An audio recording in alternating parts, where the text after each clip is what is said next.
हस्तमुद्रा क्रमांक 25. चित्रामध्ये पाहून तेथे दाखविल्याप्रमाणे डाव्या आणि उजव्या हाताच्या अनामिकेचे मधले पेर एकमेकांना जोडा. दोन्ही हातांची उरलेली 3 बोटे आणि अंगठा यांचे अग्रभाग एकमेकांना जोडा.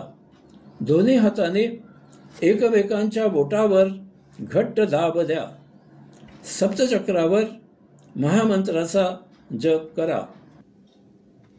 अशा प्रकारे हस्तमुद्रा केलेल्या स्थितीत पुढे करून दाखविल्याप्रमाणे आपल्या शरीरातील 7 चक्रांवर प्रत्येक चक्रावर एक याप्रमाणे महामंत्राचा जप करा.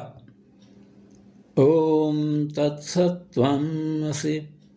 ओम तत्सत्त्वमसि. ओम तत्सत्त्वमसि. ओम तत्सत्त्वमसि. ओम तत्सत्त्वमसि.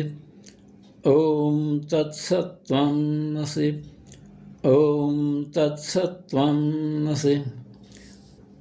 अशा प्रकारे जप करून झाल्यावर लगेचच पुढील मुद्रा करायला घ्या.